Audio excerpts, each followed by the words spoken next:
Okay, I really want to talk about this because the possibility of a Pokemon cinematic universe is one of the greatest things ever, but also deeply upsets me.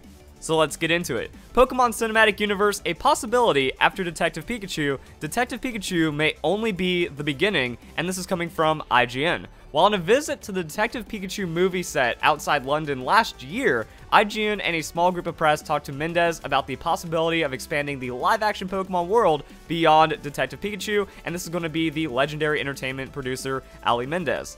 Pokemon is such a rich universe. There are so many ways you can go inside of it. We're trying to get the first movie right, and once we've done that, we'll see where it goes from there. But absolutely, there's a lot of opportunities.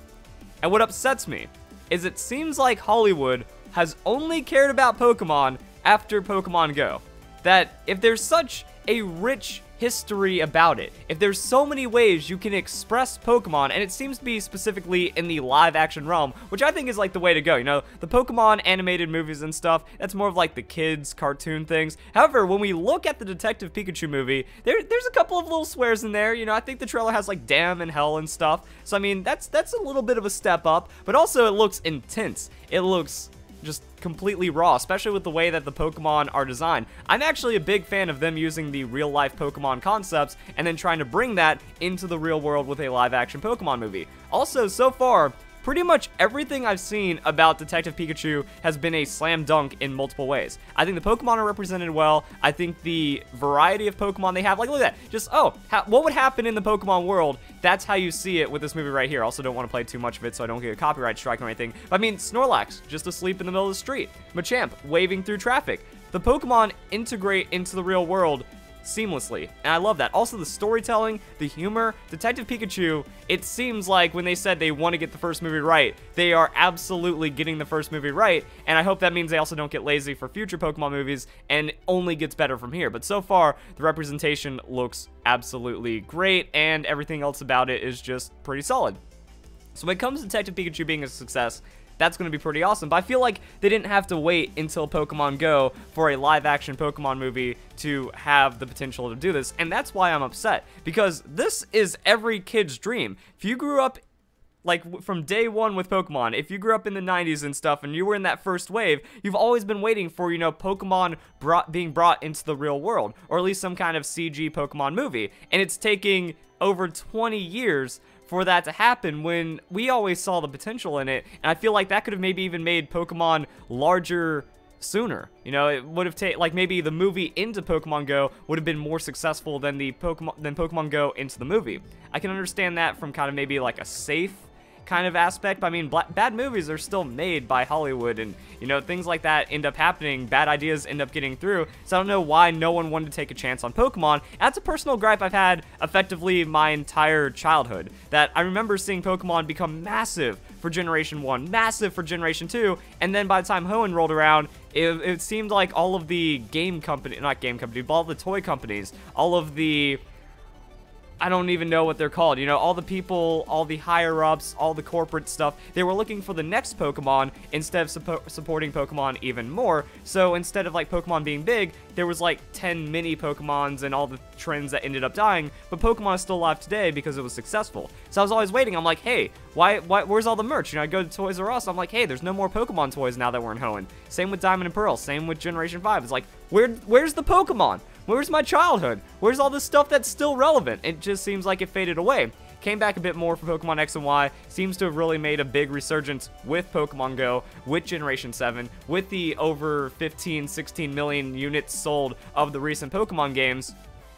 But I feel like it should have always been that way. It seems like all of these corporate decisions shifted people away from Pokemon, and then that's what caused Pokemon to not be as successful as it's seen in the past, and then you have to wait for some kind of viral hit of Pokemon for people to care about it, and then pump back in, and then it's just a cycle. You know, it's like, it's the old school algorithms. You know, now Google, YouTube, Twitter, Facebook, all the algorithms are effectively deciding what people want to like, and that's actually been happening from, like, a commercial standpoint for decades now as well.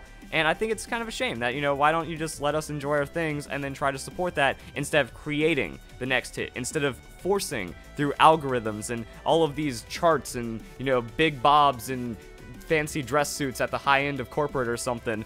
Why is it all about that? I think that those decisions are pretty poor, especially when you see like a lot of other advertisement stuff that just kind of goes wrong. You know, like the Pepsi commercial when it was like offering a Pepsi in front of the rally with the armed guards or whatever. I didn't even care about it. I just saw it blow up. And I mean, like, there's a lot of bad decisions that end up happening, but then there's good things that need to be promoted, like Pokemon movies that are just finally now getting around. So I think it's awesome that, yeah, that's a possibility from here on out. But that's the rant I've been holding on to for effectively my entire life. So I'm happy I'm able to get it out with one little statement made over a year ago because it's being published by IGN.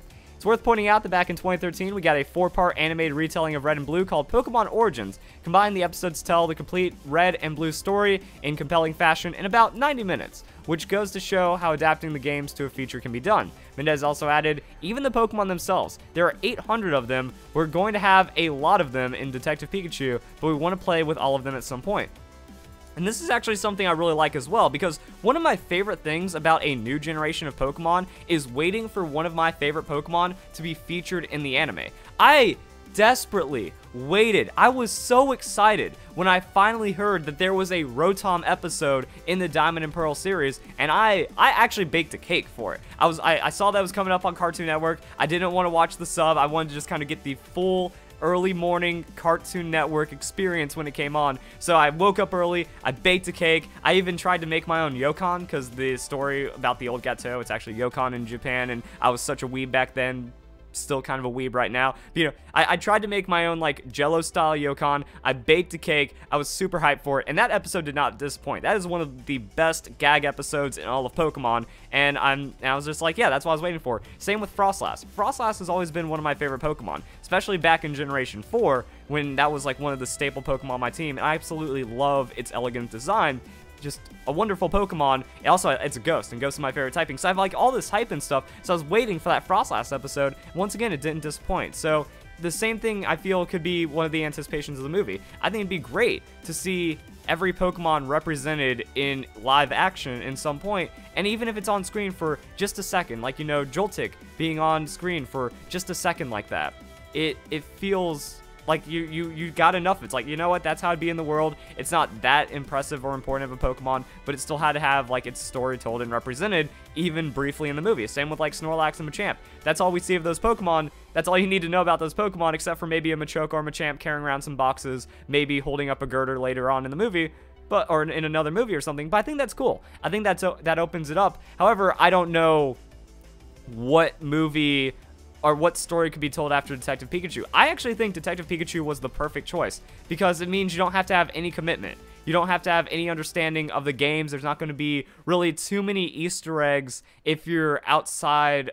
like if you don't understand Pokemon. Like, I don't think there's going to be many Detective Pikachu specific Easter eggs, just Pokemon fan Easter eggs. So if you're a Pokemon fan, you're going to appreciate the movie on multiple levels. If you're just someone that has a slight interest in Pokemon, you're going to be like, oh, hey, look, that's a Pikachu. Oh, hey, look at these Pokemon. That's a cool movie. And then if it turns out to be a great story, then that's going to be what ends up selling it as the movie. But it's not going to make people feel left out.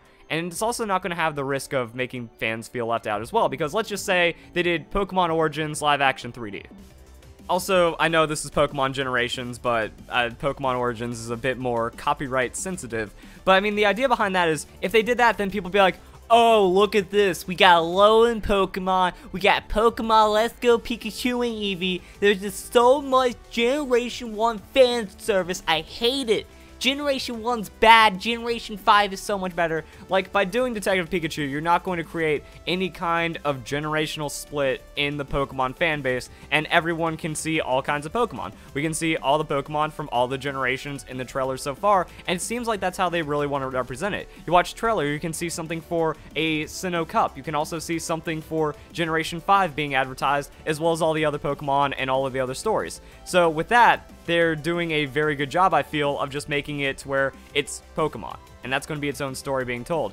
I don't know what else they could do. Like, they'd have to make an almost original story, because Detective Pikachu, it seems like they're actually being pretty true to the games, and I didn't play the games, but from what people have told me, it left open-ended because there was supposed to be like a sequel or something, and maybe that's what the movie is going to patch up. I don't know, but overall, like, I think they're going to have to make a unique story if they want to kind of continue the Pokemon Cinematic Universe and maybe tell that in another 2 or 3 parts. But then that means we got Pokemon movies coming for the next half decade, which I think is pretty cool. And I think that's really what they need to be focusing on. But if they do go back to Generation 1, I'd have no problems with it. It's just all the brats out there that don't really respect Pokemon would create problems with that. And I think about Pokemon Generations, you know, there's so much cool stuff that was shown in Pokemon Generations, and also with how Pokemon Origins worked as well. I think that you could get away with telling an entire game story in the span of an hour and a half. Hopefully, maybe even get like to two hours or something. Because for an animated movie, that's like an hour and a half or something, and that's still a stretch. When you have live action, you can get those 2-3 hour, really long cinematic adventures. Why did it show the trailer twice? What the heck? Okay, this is the one I was looking for. Also, yeah, when you have intros like this, you know, they can mix in the games with the anime and then transition into live action. They have that freedom to really play on the nostalgia like that when it comes to future parts in the series. But then that means, you know, which generations would get it, which ones wouldn't. Would the directors go, people weren't that big of fans of Hoenn and Sinnoh.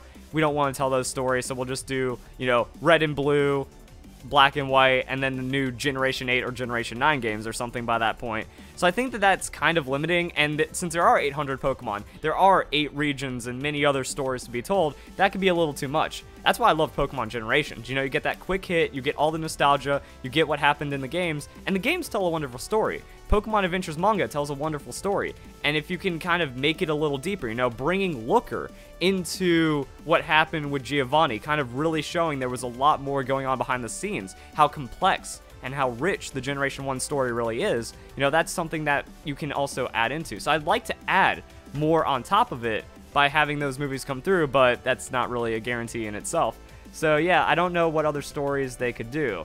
I mean, the anime tells its own story. Some of the other spin-off games, we've talked about Detective Pikachu as a spin-off game. I mean, that thing's like Pokemon XD Gale of Darkness. That'd be pretty cool for Shadow Lugia or something. But I don't know if that would work out as well as Detective Pikachu for like this rich story, because the cities, there wasn't really too much development. It was more about just kind of going around and taking on the evil organization. So I would like to see Pokemon in 3D. That's kind of the dream right there. And it seems like we're kind of getting like our own CG adaptation of the first Pokemon movie. So hopefully they also wouldn't like try to bring Ash. You know, I wouldn't want to see live action Ash, Pikachu, Brock, Misty, and stuff like that. I want to see new stories. I want to see like insane depth when it comes to some of these crazy things that have happened in Pokemon. There are a couple ones I'd like to see retold, much like Pokemon Generations. But overall, I think it's something that'll be okay.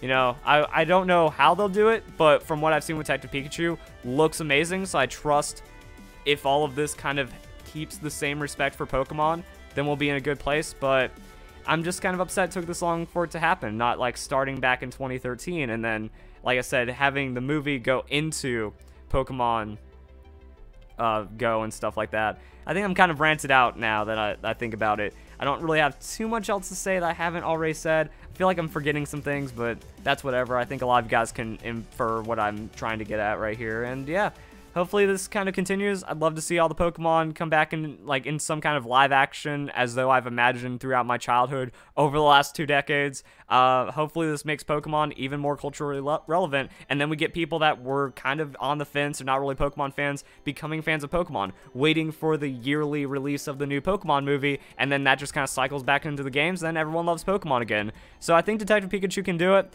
and it's cool that's not, then there's a good chance it's not going to be just a one-off. So if you guys enjoy the video, hope you all have a nice day. Thank you very much for watching.